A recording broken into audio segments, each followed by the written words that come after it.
Every afternoon after school, a group of happy children would visit a magnificent garden to play. This wasn't just any garden. It was vast and beautiful, with soft green grass that felt like a carpet under their feet. Dotted across the lawn were flowers that shone like stars. Best of all were the 12 peach trees.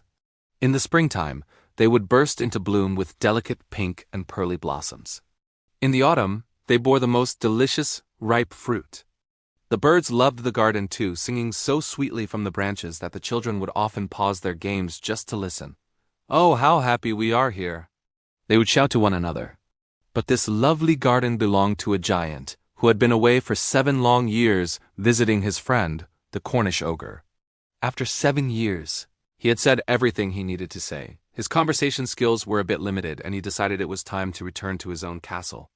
When he arrived, the first thing he saw was the children playing in his garden. "What are you doing here?" he bellowed in a voice as rough as gravel. The children, terrified, scattered and ran away. "My own garden is my own garden," the giant declared. "Anyone can understand that. I won't allow anyone to play in it but myself." And so he built a massive wall all around it and put up a stern sign: "Trespassers will be prosecuted." He was indeed a very selfish giant. The poor children now had nowhere to play. They tried playing on the road, but it was dusty and full of hard, sharp stones. It just wasn't the same. After their lessons, they would often wander around the high, cold wall, talking wistfully about the beautiful garden hidden inside. "How happy we were there," they'd say to each other, their voices filled with longing. Then spring arrived. All over the countryside, flowers bloomed and birds sang. But in the garden of the selfish giant, it was still winter. The birds didn't want to sing there because there were no children, and the trees simply forgot to blossom. One brave little flower did poke its head out from the grass, but when it saw the forbidding sign, it felt so sorry for the children that it slipped right back into the ground and went to sleep.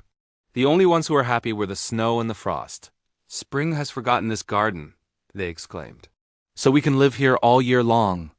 The snow laid down her great white cloak over the grass, and the frost painted every tree a shimmering silver. They even invited their friend, the North Wind, to stay.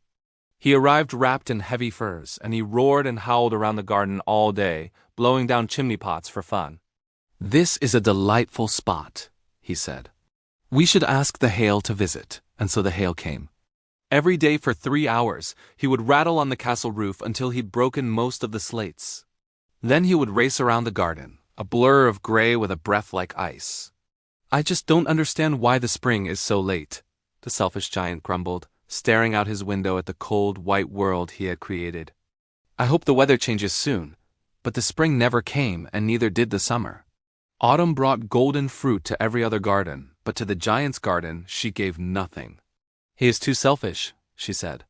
And so it was always winter there. The north wind, the hail, the frost, and the snow danced endlessly through the bare trees.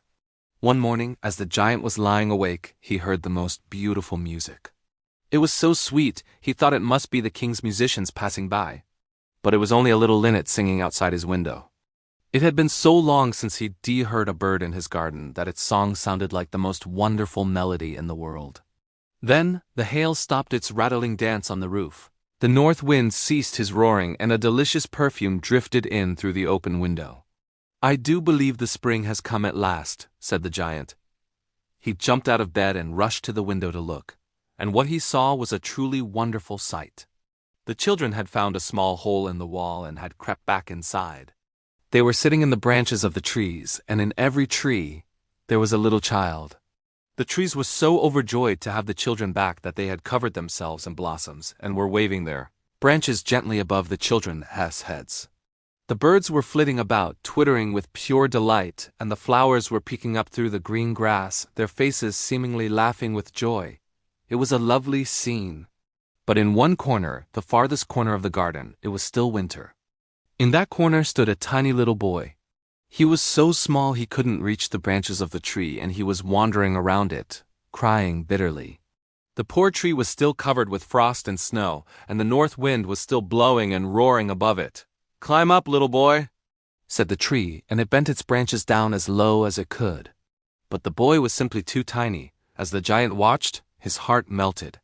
"How selfish I have been," he said. "Now I know why the spring wouldn't come." I will put that poor little boy on the top of the tree, and then I'll knock down the wall. My garden will be the children's playground forever and ever. He was truly sorry for what he had done. He crept downstairs, opened the front door very softly, and stepped out into the garden. But the moment the children saw him, they were so frightened that they all ran away, and the garden instantly became winter again. Only the little boy in the corner didn't run. His eyes were so full of tears that he didn't even see the giant coming. The giant tiptoed up behind him, gently took him in his huge hand, and placed him up in the tree. At once the tree burst into blossom. Birds flew down and sang on its branches. The little boy stretched out his arms, flung them around the giant's neck, and kissed him. When the other children saw that the giant wasn't wicked anymore, they came running back, and with them came the spring. "It is your garden now, little children," said the giant. He took a great axe and knocked down the wall. When people passed by on their way to the market at noon, they found the giant playing with the children in the most beautiful garden they had ever seen. All day long they played, and in the evening they came to the giant to say goodbye. "But where is your little companion?" he asked. "The boy I put into the tree. The giant loved him the most, because he had kissed him." "We don't know," the children answered. "He's gone away. You must tell him to be sure and come back tomorrow," said the giant. But the children said they didn't know where he lived and had never seen him before, and the giant felt very sad. Every afternoon, the children came to play with the giant, but the little boy whom the giant loved was never seen again. The giant was very kind to all the children, yet he longed for his first little friend and often spoke of him. "How I would like to see him." He used to say years passed. The giant grew very old and feeble. He couldn't play anymore, so he would sit in a huge armchair, watching the children at their games and admiring his garden.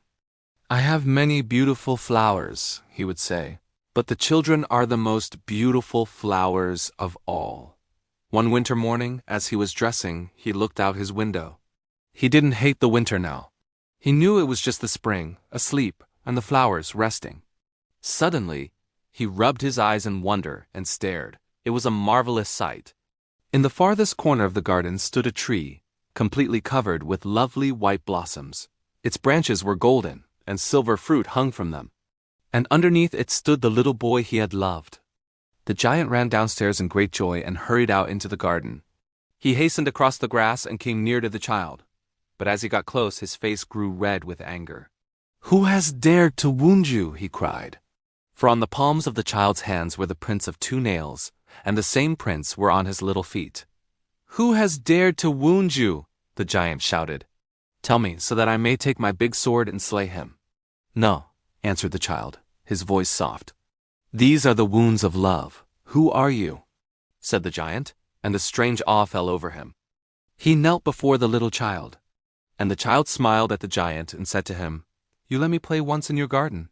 Today you shall come with me to my garden, which is paradise." And when the children ran in that afternoon to play, they found the giant lying peacefully under the tree, all covered with white blossoms.